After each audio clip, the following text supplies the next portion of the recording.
Bonjour, vous ne me connaissez pas. Je m'appelle Martine. Je suis née à Nozeroi en 1450 et depuis plus de 500 ans, je continue à rester ici parce que j'aime trop ma cité et surtout le magnifique palais qu'a fait construire mon maître Louis de Chalon, qu'on appelait la perle du Jura. Mais je devrais commencer par le commencement. Je n'étais pas née, mais j'ai tellement entendu parler des débuts de Nozeroi que je peux bien tout vous dire. Au XIIIe siècle, l'ancêtre de Louis, Jean de Chalon, a choisi de faire de cette colline couverte de noisetiers sa résidence principale, la capitale de ses terres. Il faut vous dire qu'il a vendu ses possessions d'Outre-Saône pour acheter les mines de sel de Salins. Vous vous rendez compte ? Mais c'était un visionnaire, et le sel, ne l'oublions pas, était appelé or blanc et représentait la plus grande des richesses. Et pour pouvoir extraire le sel, il fallait beaucoup de bois.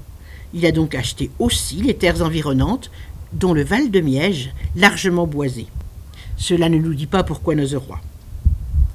La légende veut qu'il était attiré ici par le gibier qui foisonnait.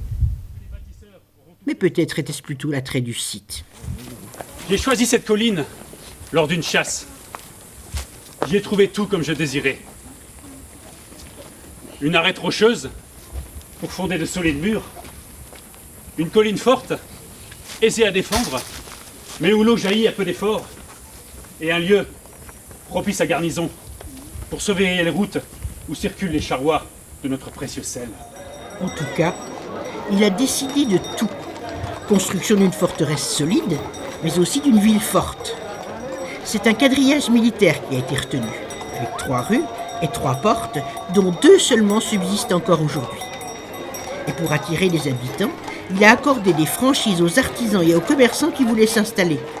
Tant et si bien que, de mon temps, les 2 foires annuelles attiraient de grandes foules. Bâtie du côté où l'accès est le plus aisé, la tour de l'horloge est la porte principale de Nozeroi.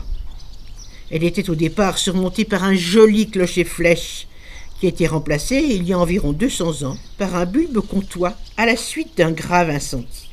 Vous pouvez reconnaître les armoiries de notre ville. De gueules à bandes d'or et sapins de sinople avec ours grimpants ou naturels. Ce rouge et cet or, ce sont les armes des Chalons. Nozeroi y a ajouté un ours, symbole des voisins bernois avec lesquels nous fûmes en guerre. Entrons dans la ville. Vous avez ici le couvent des moines cordeliers, fondé par Louis de Chalon. Notre sire avait mené campagne contre le royaume de Naples et brûlé un couvent. Le pape lui a demandé réparation et Louis, qui devait construire un nouveau couvent, a choisi de le fonder ici, à Nozeroi. Les moines qui occupaient ces lieux avaient, outre une fonction religieuse, un rôle d'enseignant et faisaient également fonction d'apothicaire. Ce couvent a joué un rôle important dans la vie locale pendant plusieurs siècles. Mais les moines se sont malheureusement illustrés de tristes manières. Je vous en reparlerai plus tard. De la fondation médiévale, il reste bien peu de choses. Bien que la ville possède encore des traces des 15e et 16e siècles, les façades ont été remaniées, des décorations ajoutées. En effet, les Nozériens étaient riches. Figurez-vous que pour devenir bourgeois de la ville, il fallait payer 1 an de salaire de laboureur, sans compter le coût de la maison. Vous avez remarqué la belle couleur blonde de nos pierres ?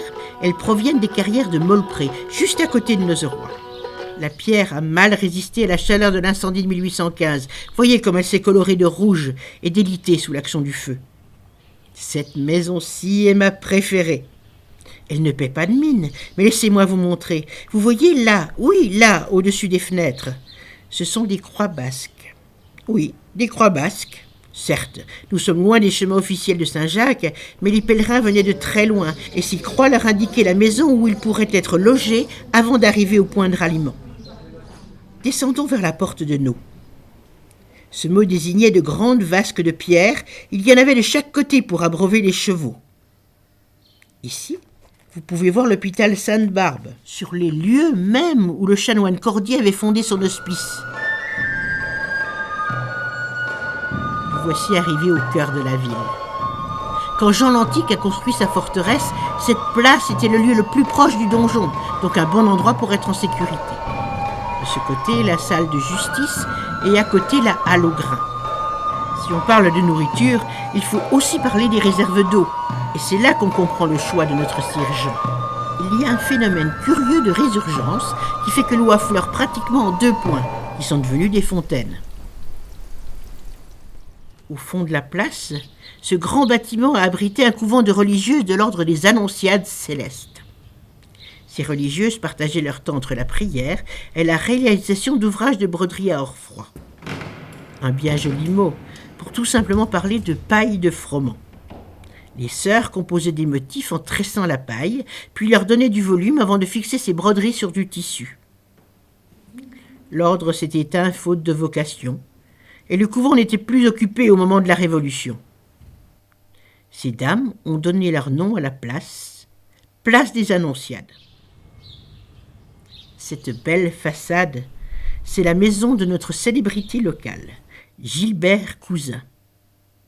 Né à Nozeroy en 1507, il a fait à Dole, alors ville universitaire, des études aussi complètes que brillantes et a été le secrétaire du philosophe Erasme, qui l'a accompagné à travers l'Europe. Revenu à Nozeroy, chanoine de l'ordre de Saint-Antoine, notre humaniste est resté en contact avec les grands esprits de son temps. Auteur d'ouvrages en latin, il a été un grand traducteur des Grecs et a rédigé un important recueil de fables. Il a fondé à Nozeroy un collège où il enseignait le grec, et sa notoriété dépassait les frontières de la comté. Il privait ainsi les moines cordeliers des meilleurs élèves, et le prieur, jaloux du succès de l'école de Gilbert, l'a dénoncé au pape. On veut m'empêcher d'enseigner le grec. Et comment nourrir les esprits à la vraie science, à la source de l'Ancien et du Nouveau Testament? Gilbert Cousin a été arrêté sur ordre du pape et emprisonné à Dole, puis à Besançon, dans les prisons archiépiscopales. Accusé d'hérésie, notre intellectuel est mort de maladie en prison. L'entrée de la cour d'honneur du palais était juste là. Louis de Châlons avait décidé de remplacer la forteresse de son aïeul par un palais lumineux, comme en Vénétie. Et quand je vivais ici, le château était animé d'une cour brillante. On y donnait des fêtes magnifiques. Mais il faut d'abord que je vous parle de ma maîtresse, Dame Loïse. Le fils du comte Louis, Hugues de Châlons, a épousé à Dijon Loïse de Savoie, la nièce de Louis XI. Le roi de France considérait si fort l'alliance avec cette famille puissante et fortunée qu'il donnait sa nièce en mariage à Hugues. C'est la plus belle époque. Louise reçoit le château et ses terres en Noirie et commence à les gouverner avec une grande sagesse. Notre bonne dame était une femme d'une grande piété. Mais c'était aussi une maîtresse femme qui montait à cheval comme un homme et avait reçu une éducation aussi complète que celle d'un jeune prince. Bonne et généreuse, elle a fait régner l'ordre et la concorde entre tous. Vous savez, elle a même accompli des miracles. Elle a choisi de se retirer au couvent d'Orbe, en Suisse.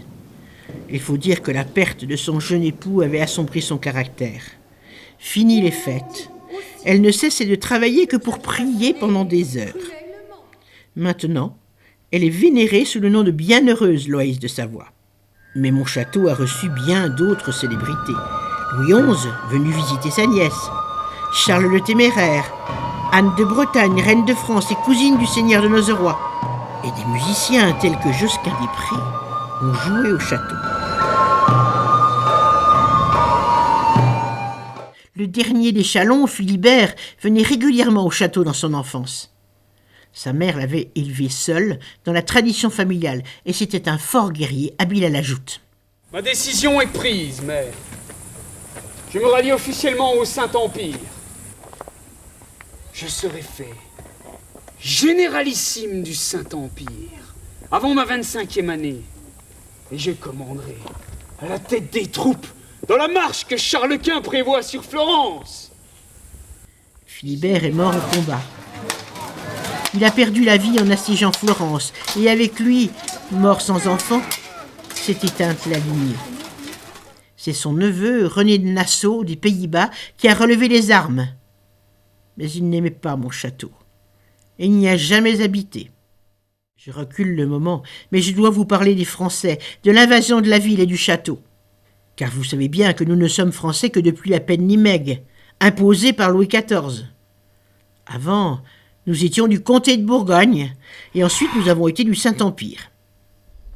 Eh bien, quand Louis XIII a voulu nous conquérir et qu'il a envoyé son armée mener le siège, nos murailles, nos armes n'ont servi à rien.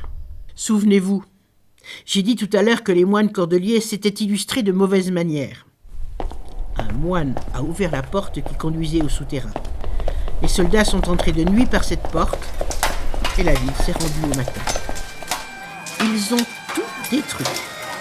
Et quand ils sont repartis, après quelques semaines, j'ai erré dans cette maison si atteinte que les seigneurs ne l'ont plus jugée habitable. Depuis ce moment, le château s'est dégradé très vite. Et la dernière propriétaire l'a fait raser à la hauteur de l'étage et recouvrir comme une motte pour échapper à l'impôt. Ce qui me réconforte, c'est de voir aujourd'hui les bénévoles qui se dévouent pour arracher la végétation, consolider les murs et veulent reconstruire l'escalier qui menait au jardin et la scène des gondoliers devant laquelle j'ai tant rêvé. Je vous parlerai encore pendant des heures de notre collégiale Saint-Antoine et du mausolée de Pajol, mais il est temps pour moi de regagner ma demeure. À vous revoir.